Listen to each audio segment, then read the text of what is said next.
Oke, teman-teman. Si Romo suka silat. Tidak, saya suka main bola.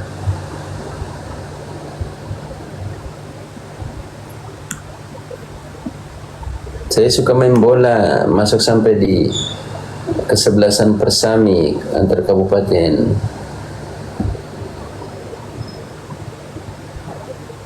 Tahun ini Romo Eltari Cup di Kupang lagi. Ayo, orang Ende marah-marah itu. Di Kupang lagi. Mereka bilang provinsi mematikan ekonomi Ende.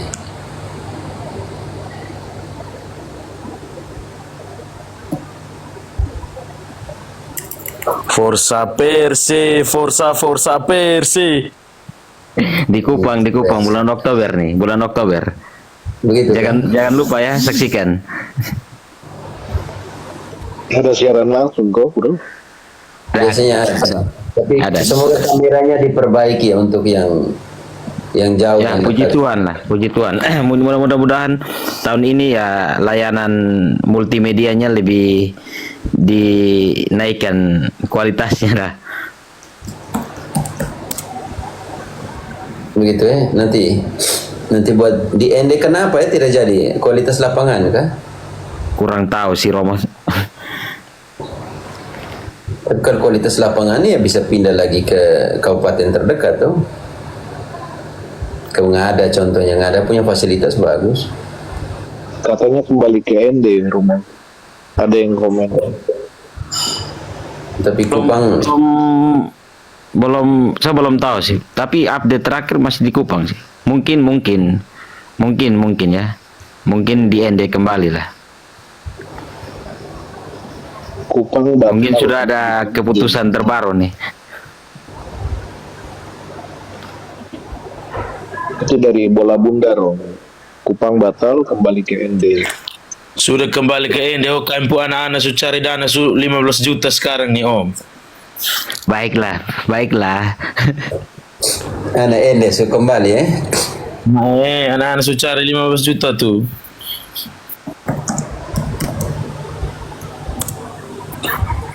Romo nih ternyata Persami dulu nih Romo.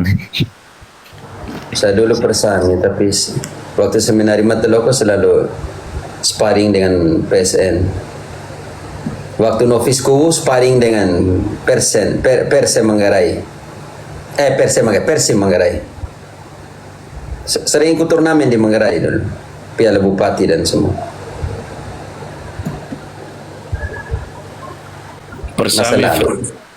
Persami lawan PSN yang dulu tuh itu yang seru. Menang tipis. Begitu ya. Takut berdosa tuh mereka mau sliding fratir takut. Selalu. Saya mau ikut ke Atambua waktu itu, batal. Yang final Atambua lawan Ngada tuh Ngada menang itu. 2007 kah kalau tidak salah tuh. Bisa 2007. Padahal itu sudah mau habis itu. Aduh. Saya kira turnamen terakhir. Gara-gara adik satu tidak doa pagi ya Pater almarhum Remi Ceme dapat ya batalkan semua. Langsung lapor ke Pater Rektor Lipustule ya batal semua, 3 orang tidak pergi ikut turnamen di Atambua. Wah, Pater Filipus Tulis saya punya rektor juga di Unwira. Sudah ganti toh, sudah ganti. Iya, sekarang sudah ganti. Ya Unwira kemarin baru keputusan. Sudah ganti. Di kampung, Bapak. Anggap Bapak besar di kampung. Iya.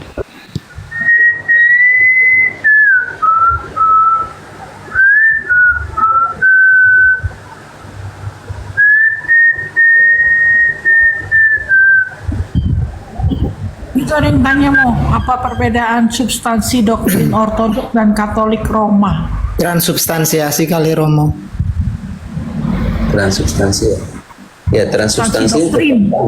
Dia tanya substansi doktrinnya. Substansi doktrin. Oke. Substansi doktrin. Ya, doktrin. Ada beberapa hal ya. Sebenarnya alasan yang di belakang itu alasan politik. Sedangkan alasan filikoe, roti tak beragi itu datang kemudian. Tetapi kita pakai substansi. Ada 2 ajaran yang menonjol di sini tentang ortodoks. Sakramen semua sama. sakramen substansi tidak saya repot dengan itu.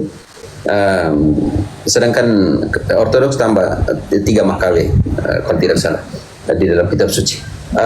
Hanya yang pertama yang ada alasan parke filikoe. Ortodoks mati-matian dengan konsili Konstantinopel. Oke, mati-matian bahwa Roh Kudus diutus oleh Bapa. Selesai. Tetapi kita bisa memberikan pembuktian biblis bahwa Roh Kudus diutus oleh Yesus juga. Di dalam Yohanes 20 ayat 21-23 secara jelas kita katakan bahwa, bukan kita katakan, Yohanes katakan bahwa seperti Bapa mengutus saya mengutus kalian. Lalu Yesus mengembuskan Roh Kudus dan mengatakan, terimalah Roh Kudus, barang siapa kamu ampuni dosanya, dosanya diampuni. Artinya Roh Kudus diutus oleh Bapa dan Anak. putra. dan putra. Jadi ini karena mereka mati-matian di konsili ekumenis, tujuh konsili ekumenis, maka mereka mengatakan bahwa Roh Kudus diutus oleh Bapa. Selesai. Persoalan namanya filikoe. Ternyata di kitab suci mengatakan bahwa Yesus mengutus Roh Kudus, mengatakan bahwa mengembuskan Roh Kudusnya dan mengatakan terimalah Roh Kudus. Dia mengembuskan kepada para rasul, barang siapa kamu ampuni dosanya, dosanya diampuni. Persoalan filikoe selesai. Lalu persoalan kedua, kepada roti tak beragi, mereka mati-matian roti tak beragi. Katolik bilang bisa beragi, bisa tak beragi. Persoalan selesai. Begitu. Berarti ini udah mau apa? Kayak di roti ya, atau ya mereka ya. Kalau kita kan dan. Ya, kita dan. Mereka mati-matian tak beragi. Katolik bilang bisa beragi, bisa tidak bisa beragi. Cuman bedanya di Protestan bisa roti Borneo.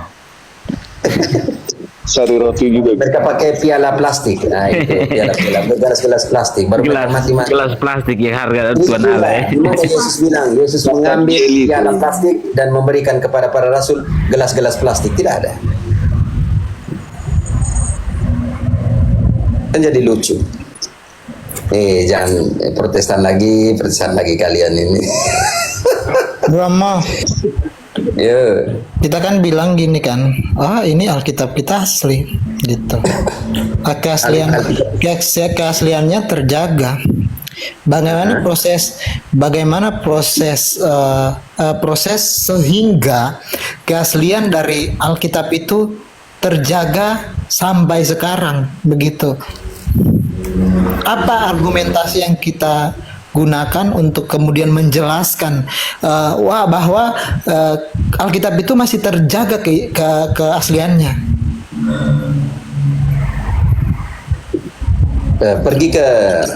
Pergi ke perpustakaan Vatikan dan lihat semua teks-teks original di sana. Dokumen original pengkanonan kitab suci semua ada di sana. Siapa yang jaga? Pio. Para gereja. Dokumen dari konsili 1 sampai dengan konsili ke-21, siapa yang jaga? Gereja. Siapa yang pelihara hasil keputusan konsili Roma 382 tentang pengkanonan kitab suci? Siapa yang jaga konsili Kartago, konsili Hippo tidak merubah jumlah? Siapa yang jaga? Gereja Katolik. Siapa yang menandatangani bapak-bapak konsili? Salah satunya ada Protestan di situ. Tidak ada Romo. Protestan masih angan-angan. Autentisitas juga ada di bukti historis. Berarti suksesi apostolik berperan dalam menjaga ini. Ketika ini yang kita namakan sukses. Ketika terjadi suksesi apostolik, juga terjadi penerusan tradisi. Makanya jadi paradosis. Yang saya terima, saya teruskan kepada kalian. Melalui apa? Suksesi apostolik. Kenapa? Ini bukti nyata ketika Paulus mengatakan itu dalam 1 Korintus 11 ayat 23 bagian pertama. Kalau kita baca semua tentang Ekaristi, bagaimana Paulus tahu tentang Ekaristi? Dia tidak berada di dalam malam perjamuan terakhir. Lalu dia katakan, yang saya terima dari Tuhan, bayangkan, dia terima dari Tuhan, dia tidak ada dalam malam perjamuan terakhir. Paulus ada ketika Yesus mengatakan lakukanlah ini sebagai kenangan akan daku? Tidak ada. Paulus tidak ada dalam malam perjamuan terakhir, tapi bagaimana dalam 1 Korintus, silakan dibaca 1 Korintus 11 ayat 23. Kalau tidak ada suksesi apostolik, tidak ada penerusan paradosis. 1 Korintus berapa, Romo? 11 ayat 23.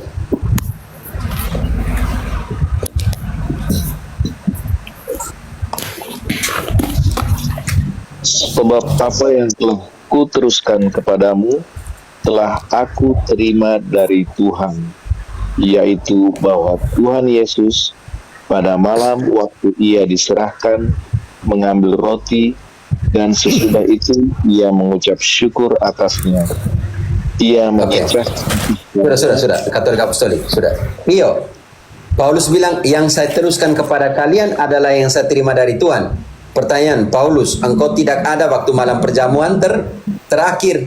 Bagaimana engkau bilang engkau terima dari Tuhan? Engkau di waktu Yesus katakan lakukanlah ini sebagai kenangan akan daku, Paulus ada waktu itu? Tidak. Makanya sekarang kita, ternyata di situ ada suksesi apostolik. Di situ siapa yang mengatakan itu, menjelaskan itu kepada Paulus? Para rasul yang lain. Ketika dia ditabiskan di dalam Kisah 13, maka terjadilah suksesi apostolik juga adalah penerusan paradosis tradisi. Informasi tentang Yesus diteruskan kepada yang menerima suksesi itu. Makanya tidak bisa memisahkan penerusan tradisi tanpa suksesi.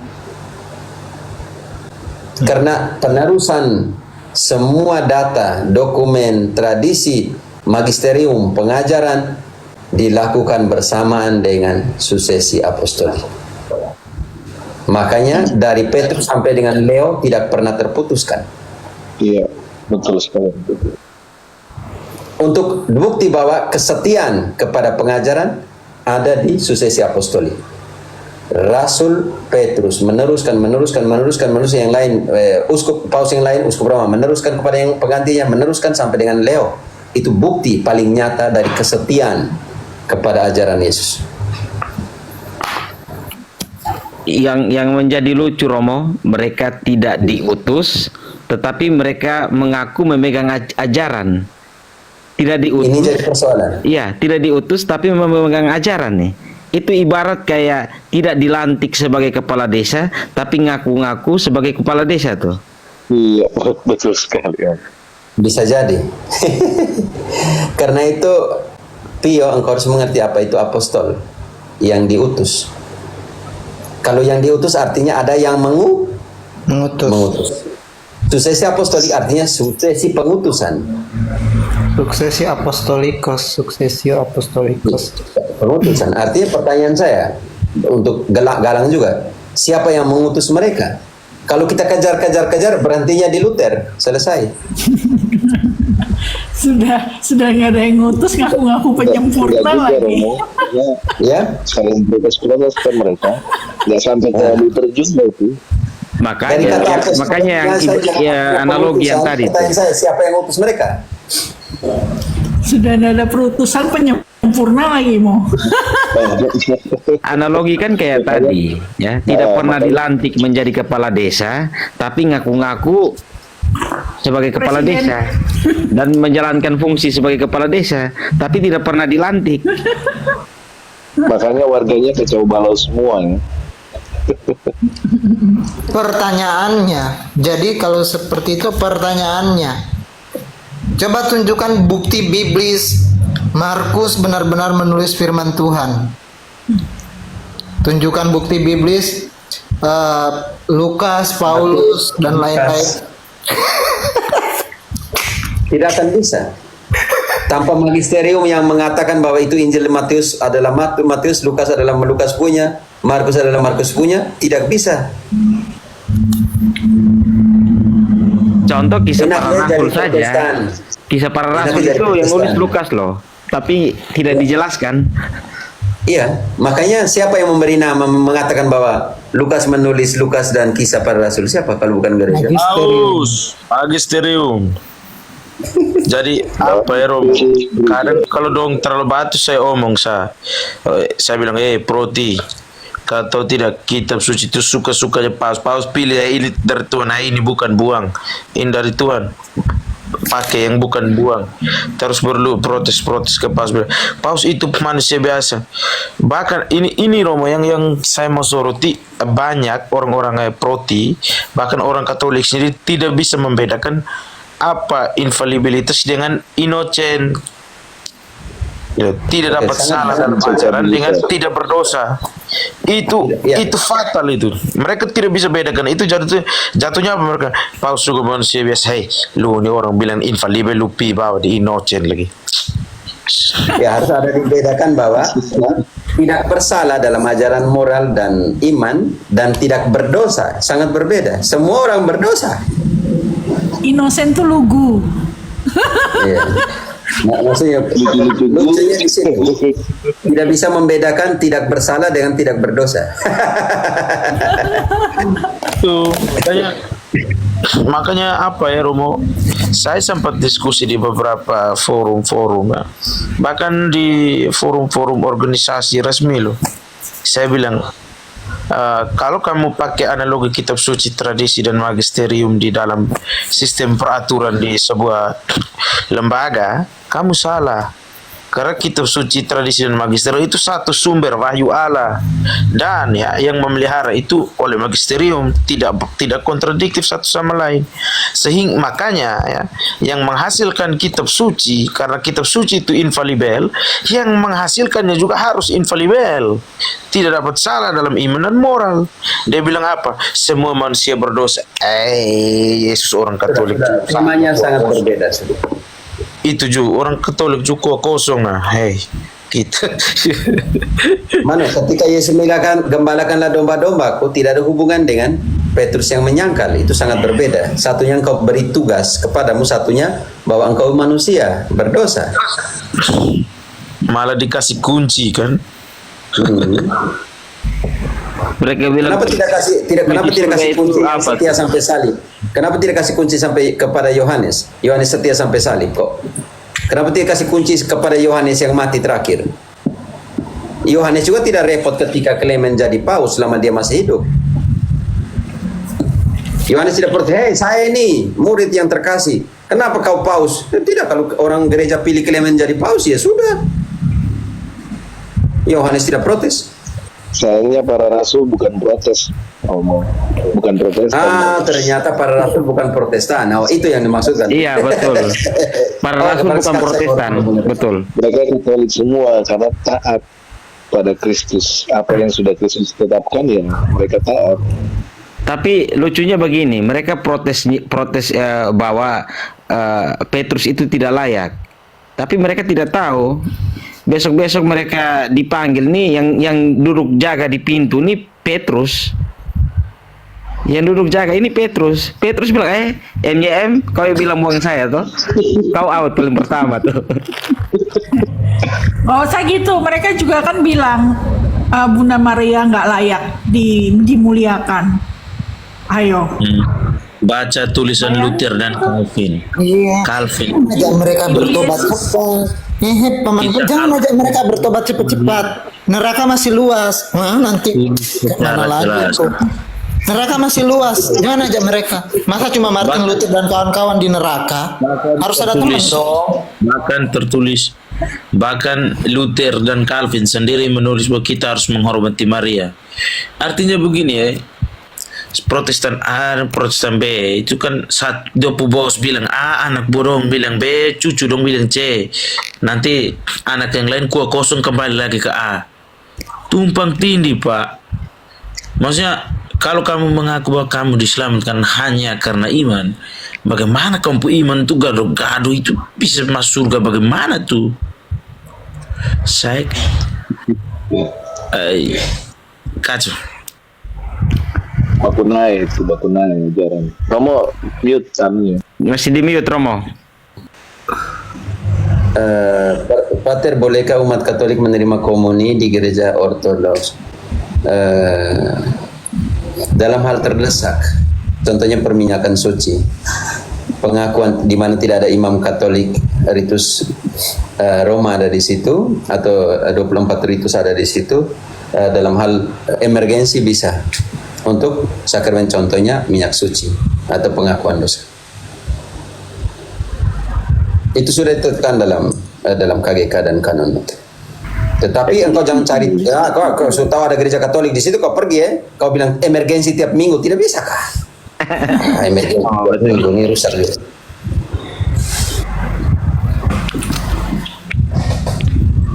Marcelo Timur, engkau jangan bilang emergensi tiap minggu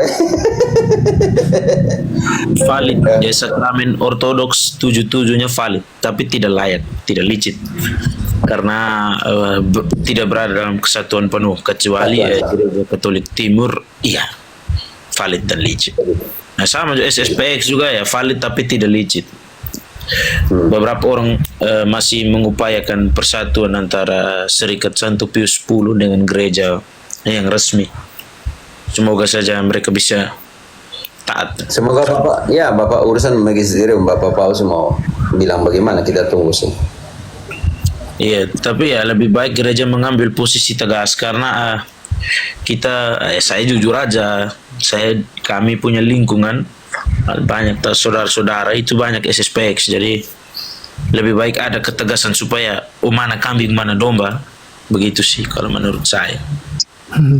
Ya, Semua kita doakan juga Paus Leo, dia punya sikap bagaimana. Anak yang hilang dalam rumah ini ketok dia kepala sedikit supaya sadar. Betul, sepakat aku itu. Ditampar sekali langsung sadar itu. Pagi Romo. Ya Labuan, saya siang sih, pagi. Saya 11.20. Oke, silakan. Nana Labuan, Manggarai kok? Manggarai aja. Tapi sekarang lagi di Ruteng sekarang. Nganceng tuh mau Manggarai teh, toy. Nganceng terus. Aku suang tahun saling ku penofis. Oleh gitu kok. Tahun 99 2001 pe. Oleh nice tuh itu nih. Itu main bola, Piala Pentekostes, Piala Bupati Manggarai terus ini Romo, ini teman-teman lain ini. Ya, agak latih sedikit, saya lupa nih. Oke. Iya, soalnya Adi Markus juga orang Manggarai yang sesat. Oke. Apalagi kalau dia sudah senyum begitu, Yulita dia langsung luluh hatinya. Romo, saya hanya mau bilang begini, Romo. Fondasi Proti ini kan lemah lah. Masa teolog mereka itu nggak ngerti lah. Kan udah berabad-abad belajar. Kita yang awam aja, yang ya kelas rendah ini aja kan tahu bahwa ini fondasinya lemah. Ya. Kenapa tidak mau jujur aja bilang ya udah ini salah lah, ini sudah salah. Ayolah kembali lagi gitu. Atau dicari jalan keluarnya gimana penyatuan kembali gitu. Kan gitu. Kalau jujur nanti perpuluhan hilang, Om. Itu jadi soal Om Labuan. Karena kalau dalam 1 Korintus 3 ayat 11 katakan bahwa jangan ada padamu dasar yang lain selain Yesus Kristus yang sudah kasih. Kalau dia sudah bilang di atas Petrus, aku mendirikan gerejaku, jangan pasang dasar lain lagi. Ya, bantu dong, ya Katolik, Apostolik. 1 Korintus 3 ayat 11 Yesus omong tentang apa? Karena tidak ada seorang pun yang dapat meletakkan dasar lain daripada dasar yang telah diletakkan, yaitu Yesus Kristus. Kalau dia sudah punya dasar di atas Petrus aku mendirikan gerejaku, dalam Efesus 2 ayat 19 katakan, ayat 20 katakan bahwa gereja didirikan di atas dasar para rasul.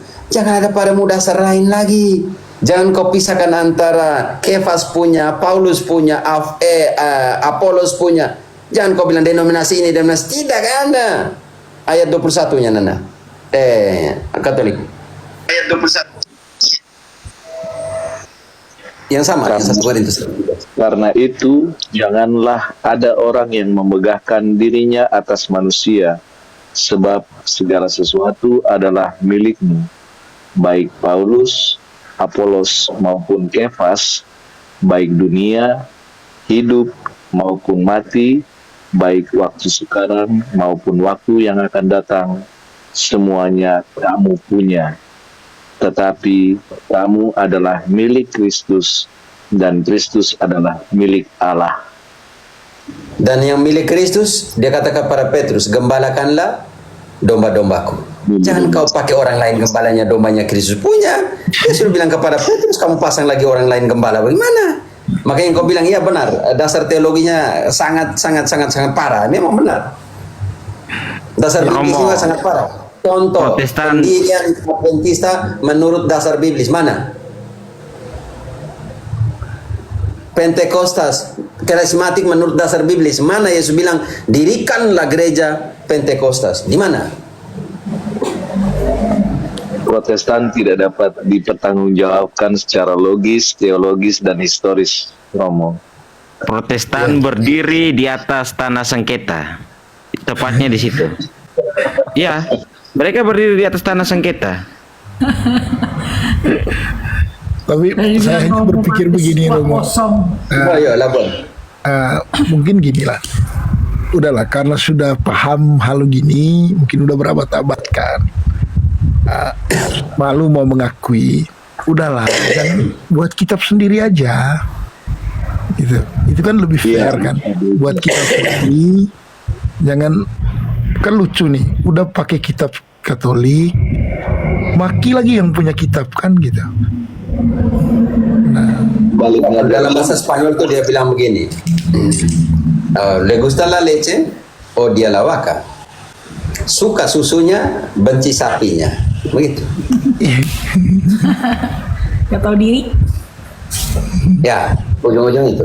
Nah, Benci benci yang sapi yang memproduksi susu, tetapi minum susunya enak. Maka saya pernah katakan dalam satu live bahwa Bapak Pendeta, kalian menghidupi keluargamu dengan menggunakan kitab suci yang dikanonkan gereja Katolik. Bayangkan Protestan, pendeta-pendeta ini tanpa gereja Katolik. Bayangkan teman-teman. Labuan. Mau hidup dari mana? Enggak ada Bayangkan pendeta Protestan. tanpa kitab suci.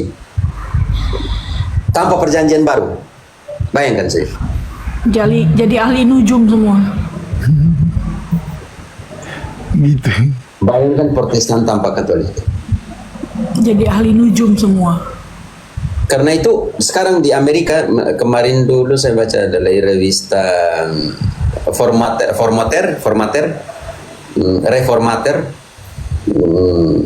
itu sekarang kecemasan besar di Amerika Serikat.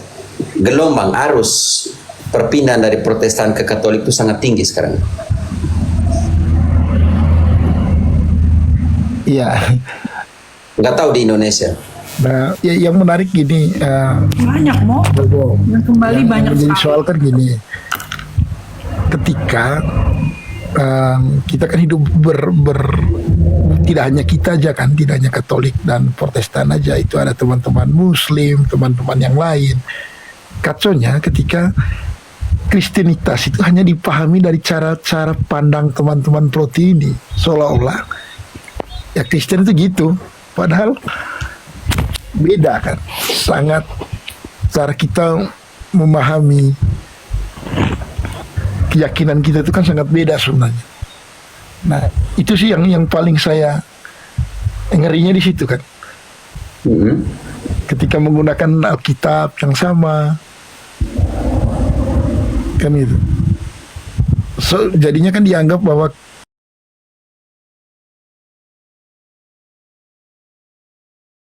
sederhana Kristen itu seperti yang mereka pahami gitu, oleh teman-teman yang lain. Dan mereka gemar sekali berdebat dengan teman-teman Muslim misalkan. Ya, yang lucunya itu juga ya, maksudnya dari saya setelah bekerja di Apologetika dari tahun 2010-2011 di sini, minta maaf, wajah kekristenan dicoreng oleh Protestantisme. Bingung kan? Mau ikut denominasi yang mana nih? Pentekostasnya ada 4, historis, klasik, unisitarian, dan karismatik. Adventista hari ke-7 protes dari Adventista, William Miller diprotes oleh Helen Goldfein, dia dirikan ini. Keluarlah di Presbyterian Metodista, dari beberapa orang itu membentuk kaum evangelis. Dari evangelis dipisah.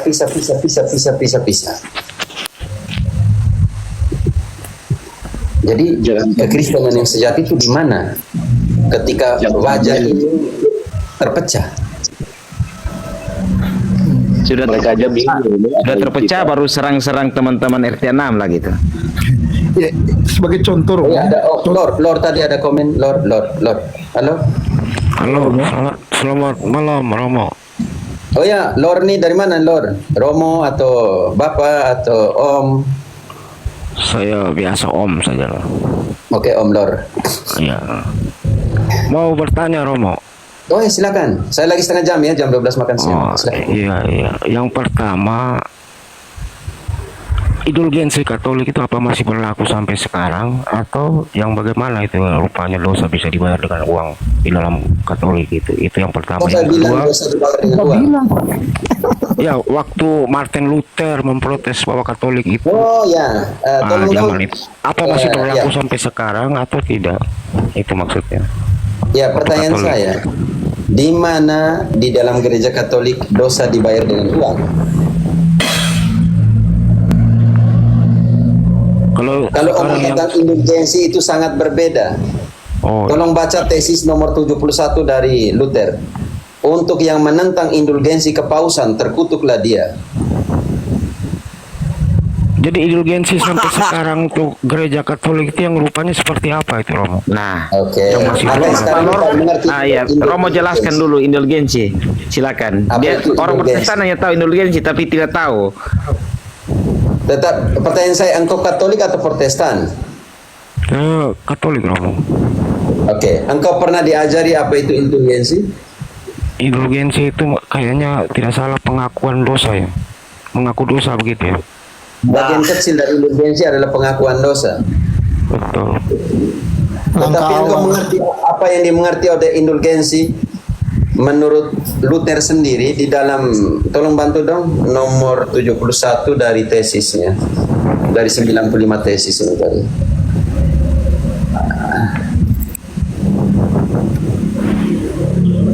Di dalam tesisnya Luther, di dalam nomor 71 dia omong begini.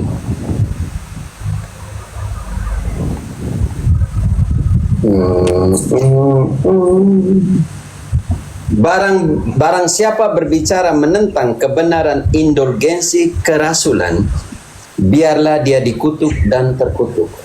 Artinya, Luther menentang indulgensi atau tidak menentang indulgensi? Dari pernyataan Luther ini sendiri. Dia menentang kayaknya itu. Aduh Om. Tidak menentang. Oh, dia tidak menentang. Benar, baik-baik. Barang siapa berbicara, poin ke-71. Barang siapa berbicara menentang kebenaran indulgensi kerasulan, kepausan, biarlah dia dikutuk dan terkutuk. Ini Paman. Iya. Artinya siapa yang menentang indulgensi waktu itu ada indulgensi sudah ada waktu itu. Indulgensi secara biblis memang ada.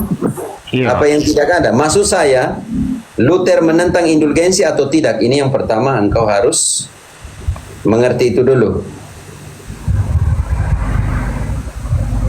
Sama nomor 38 lah. 38 itu Ya, yang yang dibaca. 38 yang memperjelas sebetulnya tuh. Yuk. 38 50 26 38. Nih, namun pengampunan dosa yang dilakukan oleh Paus tidak boleh dipandang rendah dengan cara apapun, sebab pengampunan seperti saya katakan merupakan pernyataan pengampunan dosa dari Allah. Tuh, dia tidak menentang. Silakan saya kaji nomor 38 tuh. Lord, artinya Luther tidak menentang indulgensi. Tidak menentang indulgensi. Karena ada satu waktu itu di satu keluarga atau satu keuskup yang di Wittenberg, suratnya juga kita cari sampai sekarang, surat indulgensi juga tidak ada ya. Jadi itu bukan keputusan Paus yang mengatakan surat indulgensi gereja universal. Hanya Luther harus menggunakan situasi untuk membenarkan doktrinnya. Makanya engkau tidak bisa memahami indulgensi sebagai jual surat penghapus dosa sampai sekarang. Itu saya tidak mengerti juga. Engkau Katolik atau engkau Protestan? Kalau di Katolik sampai sekarang ya tidak ada Romo, ya setahu saya. Tadi kan engkau sudah jawab sendiri pertanyaanmu tuh kalau. Iya, tapi maksud saya sejarahnya Protestan muncul akibat dari protesnya Martin itu, Romo. Protesnya banyak. Oh gitu ya, iya. Protesnya 95 tesis dan 51 tidak diterima. Indulgensi salah satunya. Yang dia surat yang dalam bilang praktek indulgensi, surat dosa itu salah satu kecil, hal kecil. Dari sola gratianya, sola fidenya, sola scritturanya. Yang 3 blok besar dalam protesnya, sola gratia, sola fide, sola scritturanya. Kebenciannya kepada Paus itu kebenciannya tingkat tinggi. Iya. Paus memanggilnya untuk mempertanggungjawabkan semua protesnya. Dia tidak mau. Paus sampai mengirimkan bula untuk mempertanggungjawabkan semua tesisnya itu. Dia bakar bulanya Paus. Dan butuh 18 tahun Konsili Trente untuk Protestan sini nih, kita diskusi nih. 18 tahun Konsili Trente.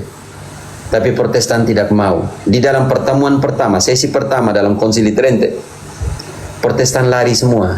Lutheran lari semua karena melihat kesetiaan bapak-bapak konsili kepada Paus.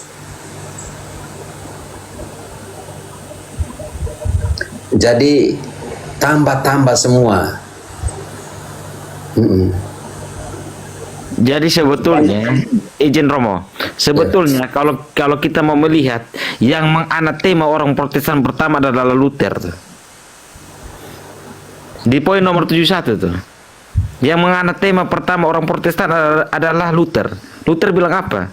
Kalau barang siapa menentang ya, indulgensi kepausan terkutuk. Anatema lah itu. Ya, dan anatema. Dan terbukti semua orang Protestan menentang kan? Kalian terkutuk, dan yang mengutuk kalian itu Martin Luther sendiri. Yang menganatema kalian Protestan itu Luther. Banyak utang, jangan cari pembenaran. Kitabmu itu multitafsir, makhluk jadi Tuhan. Engkau Islam, kan? Saya tidak mau serang Islam, oke? Jangan kasih panas di sini. Bacot sekali ini. Jadi engkau harus paham apa itu indulgensi dulu. Ketika engkau punya konsep masih sama seperti Protestantisme yang selalu serang dengan indulgensi, mereka hidup tahun 1517 kan?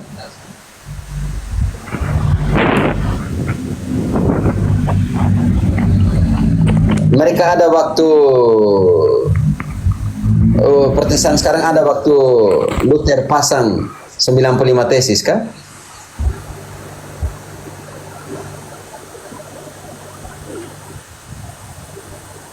Tak ada Romo. Yang melakukan MEM dan pendeta Efrasorus ada bersama dengan Martin Luther ketika dia pasang 95 tesis di Katedral Wittenberg kan? tidak ada Romo. Itu orang Katolik yang pasang itu, bukan orang Protestan. Itu imam Katolik loh, bukan orang Protestan.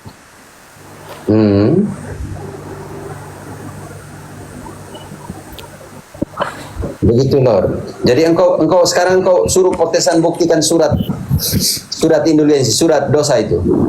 Engkau buktikan. Oke Romo, mungkin dari pernyataan Romo kan pada dengar juga orang-orang yang mungkin Protestan di bawah.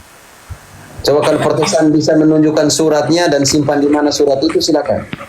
Nah, Baik Romo, yang pertanyaan yang kedua boleh ke Romo? Pertanyaan kedua. iya, silakan. Kenapa Katolik itu tidak sesuai Alkitab itu doa Bapa kami itu? Pertama sudah beda dengan yang di Alkitab, yang kedua tidak ada kelanjutan yang punya kerajaan kuasa kemuliaan sekarang sampai selamanya itu bagaimana? Engkau mau pakai Matius punya atau engkau mau pakai siapa punya? Yang biasa-biasa sering dipakai itu Romo yang habis Oke, terakhir amin. kita baca Matius punya, Matius 6, Ayat Matius 6, 13. mulai dari 9, oke.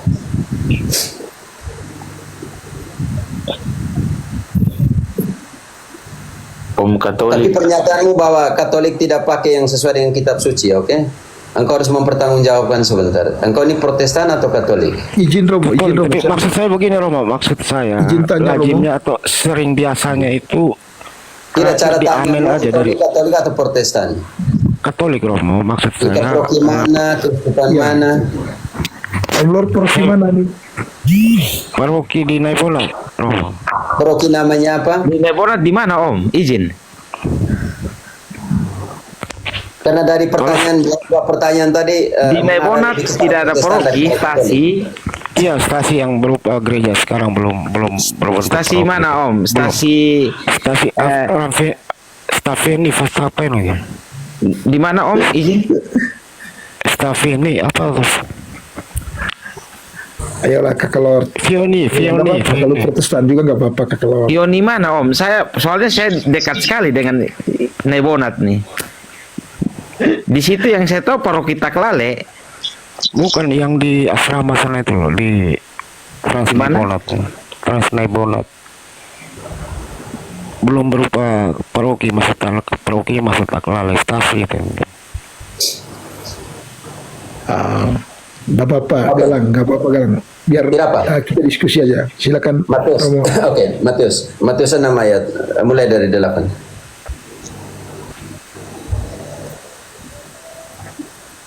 Halo? Tolong dibaca Yudita. Oh, Matius 6, 28 ya, Mu? 8. 8. Jadi janganlah seperti mereka karena Bapamu mengetahui apa yang kamu perlukan sebelum kamu minta kepadanya. Silakan. Karena itu kamu harus berdoa begini. Bapa kami yang di surga, dikuduskanlah namamu, datanglah kerajaanmu, jadilah kehendakmu di bumi seperti di surga. Berilah kami pada hari ini makanan kami dan yang secukupnya. Dan ampunilah kesalahan kami seperti kami juga mengampuni orang yang bersalah kepada kami. Dan janganlah membawa kami ke dalam percobaan, tetapi lepaskanlah kami dari yang jahat. Karena engkaulah yang punya kerajaan dan kuasa dan kemuliaan sampai selama-lamanya. Tahan dulu. Sebab engkau yang punya kerajaan, dia pakai tanda kurung tidak? Iya, Lord, engkau tahu kenapa pakai tanda kurung? Dipertegas mungkin itu. Itu ditambah, itu dari liturgi, belajar sedikit. Gereja Katolik yang menambahkan di situ dari sudut pandang liturgis. Jadi kalian sedang pakai apa yang Gereja Katolik tambahkan. Protestan sedang memakai apa yang ditambahkan oleh Gereja Katolik secara liturgis, oke? Berbahagialah yang Protestan yang jujur.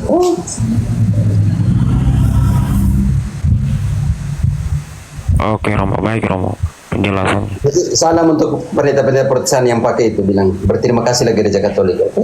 Secara liturgis ditambahkan di situ. Coba yang Lukas Roma, yang Lukas supaya dia kan tadi klaim tidak sesuai Alkitab tuh. Nah, baca yang Lukas. Bukan tidak sesuai, maksudnya Katolik jarang menggunakan itu di akhir ibadah doa itu. Makanya lu dengar di Lukas dulu lah. Mungkin yang Lukas Lukas Roma. 11. Lukas 11 ayat 2 sampai 4. 11. Jawab Yesus, Protestan ini terima banyak dari Katolik nih. Mereka tidak Jawab bersusah dengan gereja Katolik nih. Terima terlalu banyak dari gereja Katolik nih. Oh, nanti kita minta itu hak kekayaan intelektual kita. Oke. Jawab Yesus kepada mereka, apabila kamu berdoa, katakanlah, Bapa, dikuduskanlah namamu, datanglah kerajaanmu, berikanlah kami setiap hari makanan kami yang secukupnya, dan ampunilah kami akan dosa kami, sebab kami pun mengampuni setiap orang yang bersalah kepada kami. Dan janganlah membawa kami ke dalam pencobaan.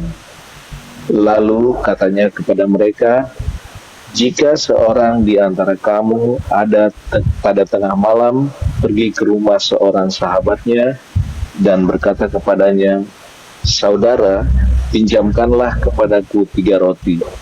Sebab Surah apostolik, surah. Doanya versi yang mana engkau mau pakai nih, Lord? Versi Matius atau versi Lukas punya? Versi Lukas mungkin. Berarti Matius punya engkau buang. Tidak buang juga. Aduh, berat. Jadi versi yang mana yang engkau mau pakai ini? Versi yang lazim dipakai di gereja Romo, di gereja Katolik itu. Oh, tapi tidak yang Protestan yang selalu bilang Katolik tidak kenal lengkap apa semuanya. Mereka Protestan pakai punya versi yang mana nih? Lukas punya? Mereka Matius biasa punya? pakai makanan secukupnya itu Romo, yang ada makanan secukupnya. Tetapi itu kalau diterjemahkan pan artinya roti. Berilah kami roti yang secukupnya, bukan rezeki. Artos itu di bahasa Yunani tulis Iya. artos. Yang saya katakan Artinya Romo, Protestan pakai bagaimana? Berilah kami rezeki. Lalu rezeki ini adalah roti. Berarti berilah kami roti pada hari ini.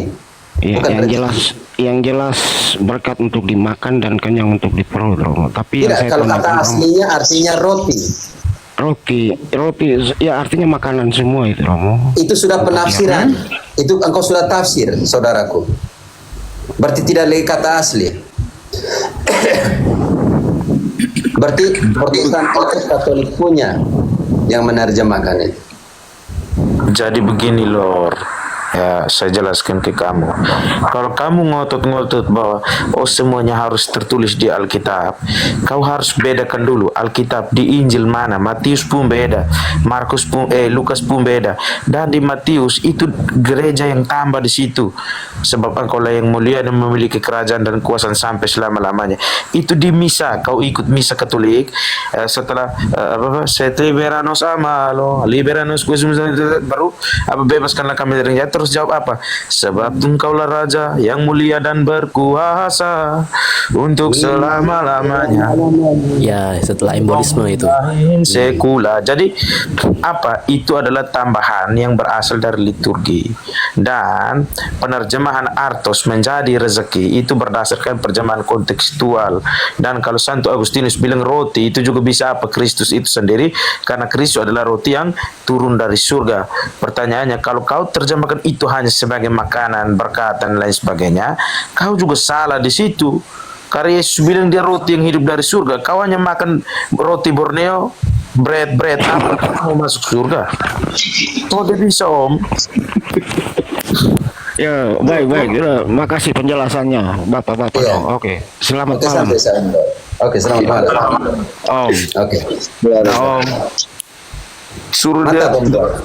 Nggak Om. Itu nyongkupang itu kesini aku kakak. Hai, itu amonot, jangan snack dia tuh. Amonot itu.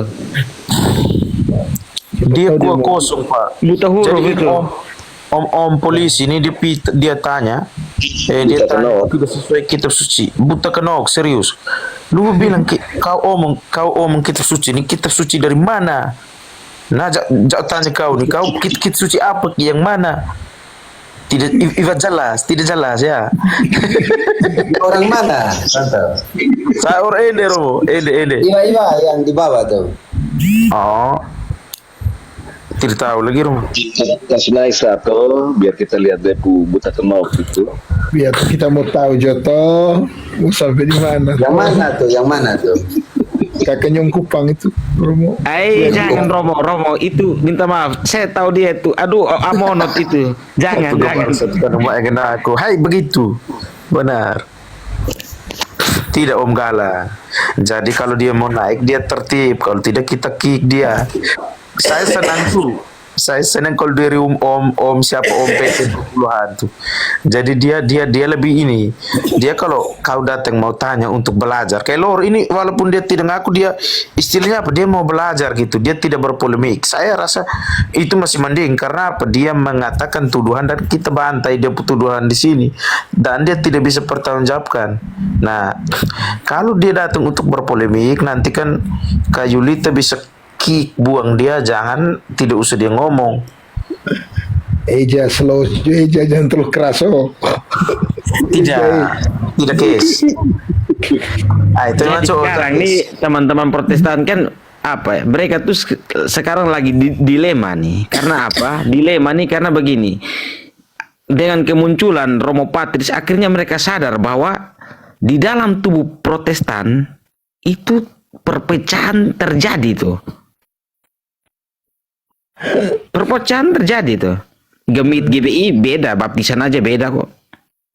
Teologinya aja udah beda.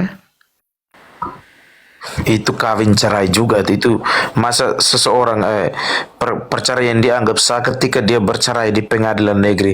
Sejak kapan hakim di pengadilan negeri itu mengesahkan perkawinan? Itu buang sakramen tuh. Perkawinan bukan sakramen, lu kok kosong di situ. Dan dia masih berharap masuk surga nah, karena percaya situ. Son bisa. Orang kayak bilang son bisa, Be.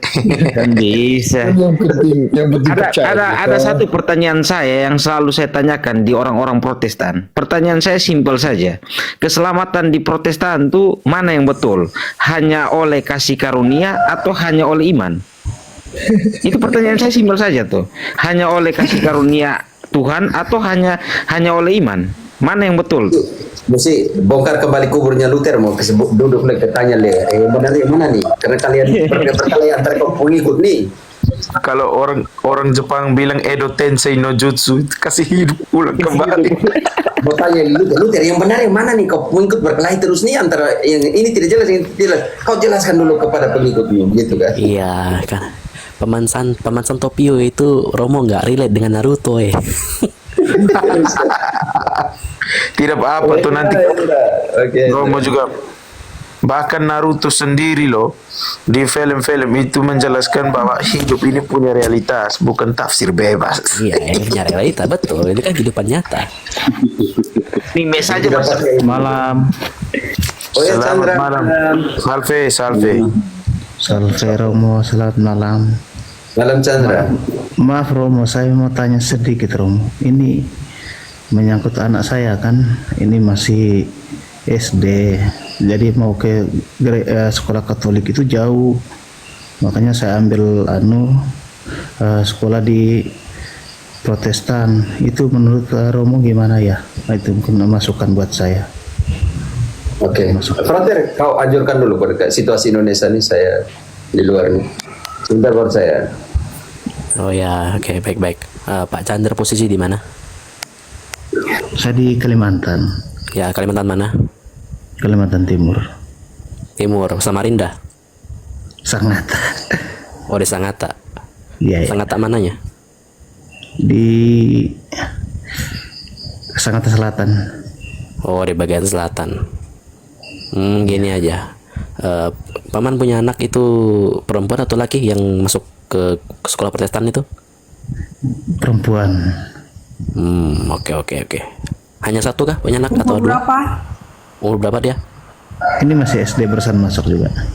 Iya, maksudnya hanya satu kah anak atau anak tunggal atau ada punya adik atau punya kakak? Ada adiknya. Cowok. Cewek semua. Oh ya sudah, oke.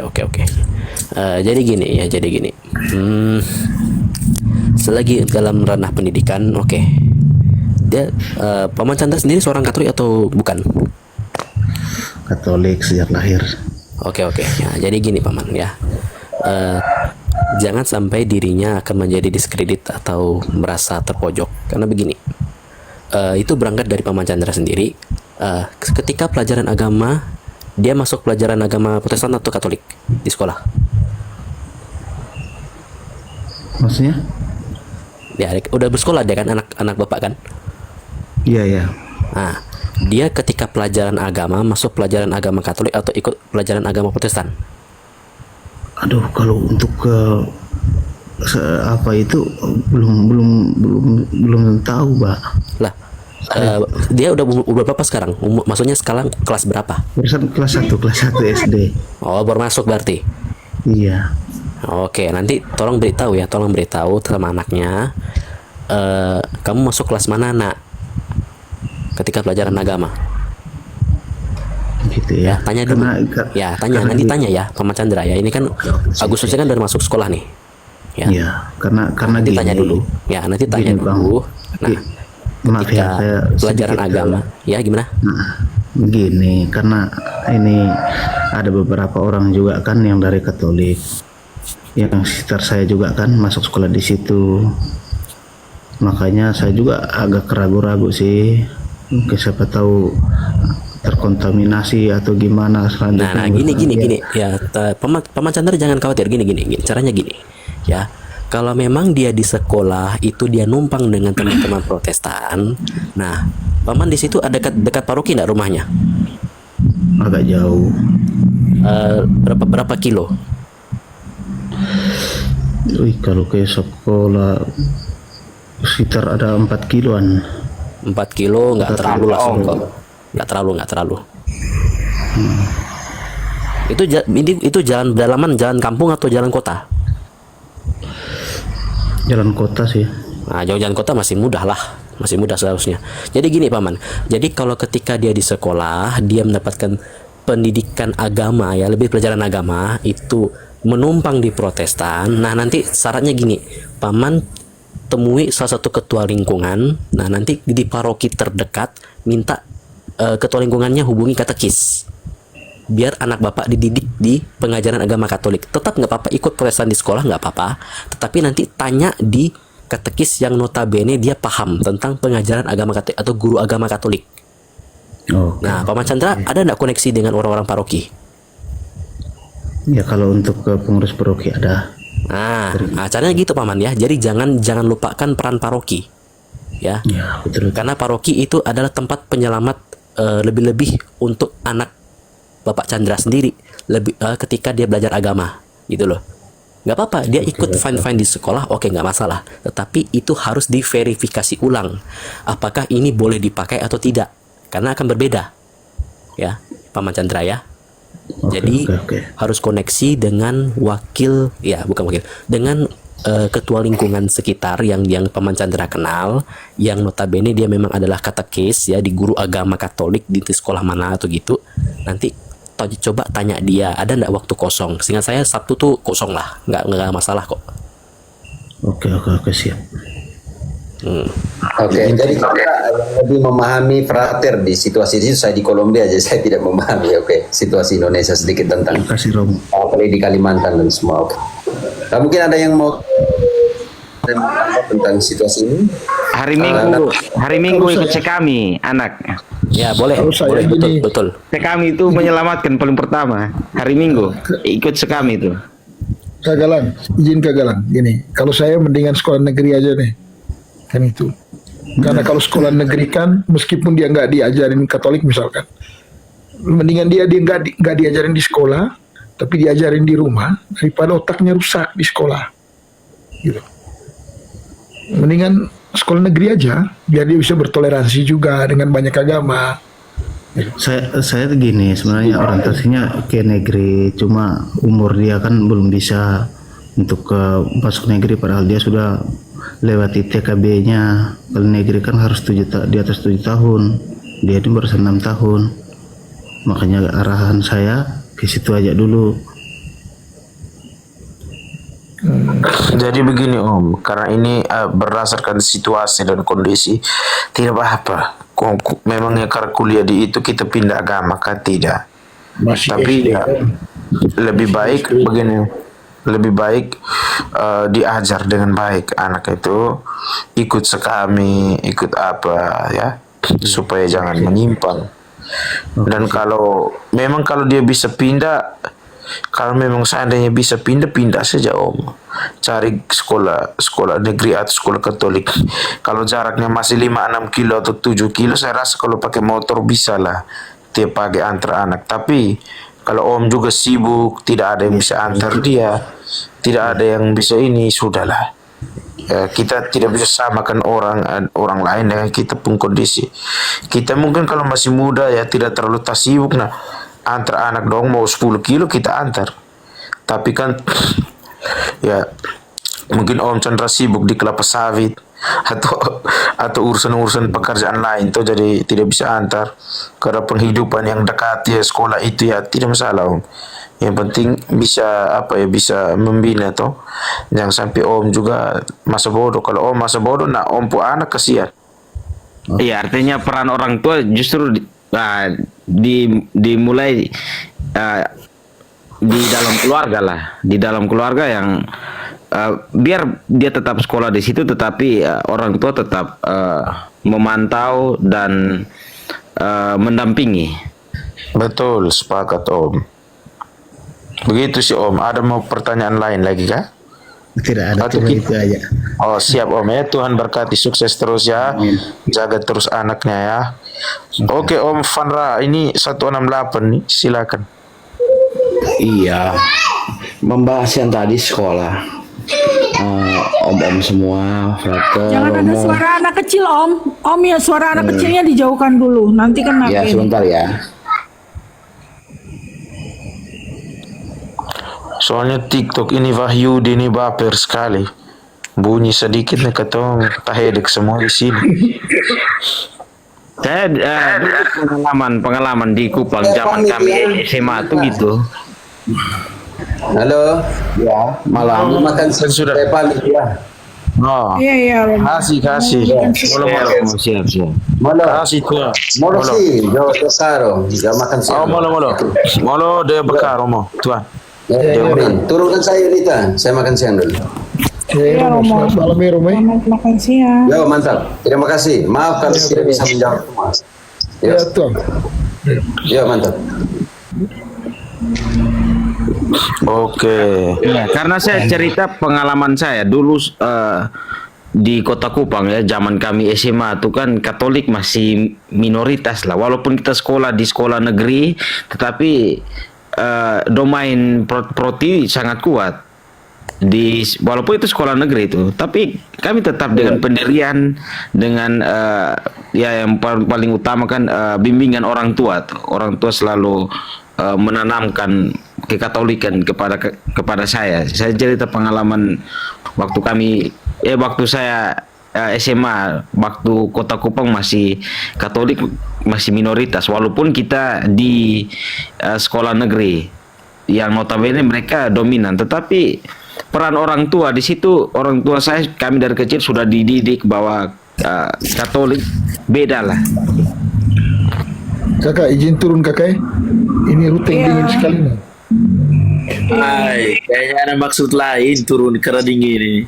Dingin Biar. sekali kakak sudah jam 1 nih. Ya, kakak. Makasih kakak. Ya. Iya.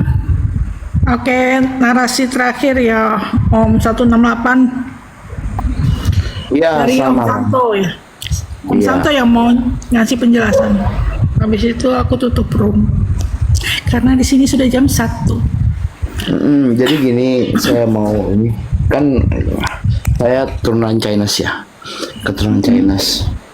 Jadi kakak saya semua, koko saya, adik saya itu anaknya semua sekolah di sekolah Kristen termasuk saya, ya kan?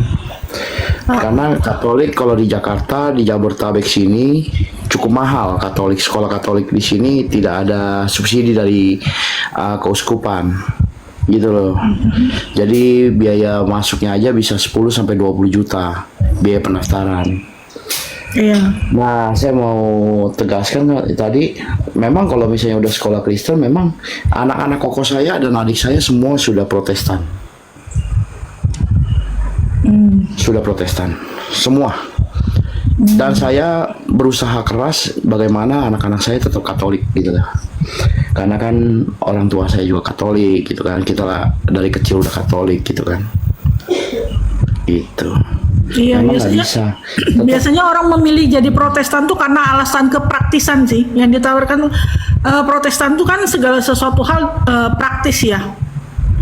Kalau di Katolik Ya, mau jadi umatnya harus belajar setahun, minimal 6 bulan. Iya betul. Kalau di Protestan Ya, kamu ini- datang kutuk-kutuk langsung bisa baptis.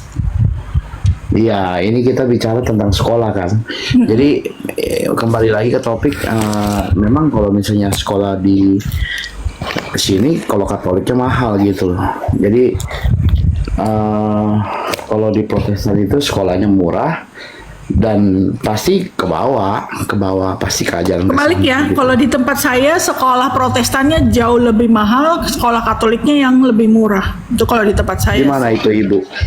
Saya di Kalimantan Timur, Oh, kalau saya di Bogor, di Jakarta. yang ada sekolah asisinya. Jadi sekolah Protestan itu masuknya aja berapa puluh juta ya, 50 juta apa 70 juta. Kalau Katolik mungkin sekarang udah di angka 10-an apa 15 jutaan. Iya, itu dia makanya. Kalau misalnya kita Protestannya 50-an loh, 50-70 juta. Lebih mahal. kalau di sini, kalau di Jakarta sih enggak. Kalau di Jakarta sih paling juga cuma 1 sampai 3 juta paling mahal. Cuman ada Kalau juga Protestan. sekolah Katolik yang memang sudah ada dari dulu di Samarinda ya, SMPK, SDK itu jauh lebih murah sih di bawah 10. Di sini juga ada Budi Mulia di bawah 5 Keuskupan Bogor kan. Di sini ada, tapi tetap nggak ada subsidi karena kita, walaupun kita minta surat tidak mampu, keterangan tidak mampu dari paroki setempat ataupun dari kelurahan gitu ya, tetap nggak ada subsidi kalau di sini. Iya, di sini Gitu. juga nggak ada sih, nggak ada subsidi. Iya. juga. Paling adanya keringanan, misalnya udah punya 2 atau 3 saudaranya di sekolah yang sama, ya biasanya suster bisa kasih keringanan. Iya, itu di biaya bulanan, SPP, PMG. Oke lah kalau begitu, yang lain juga sudah turun. Lain Iya, kali next time. Jam 1 sudah. Makasih Salam Om. kenal. Yo, Iya, dari salam paroki Santa Faustina, Kowalska Bogor. Iya, saya Santo Lukas, paroki Santo Lukas dari Oke, Kalimantan. kalau saya di sini Santa Faustina, Kowalska Bogor. Iya. Makasih Om Oke. sudah mampir. Oke, salam kenal. Iya, buat teman-teman yang lain makasih ya sudah mampir di room, sudah dengerin pengajarannya Romo. Sampai jumpa besok-besok lagi. Selamat malam.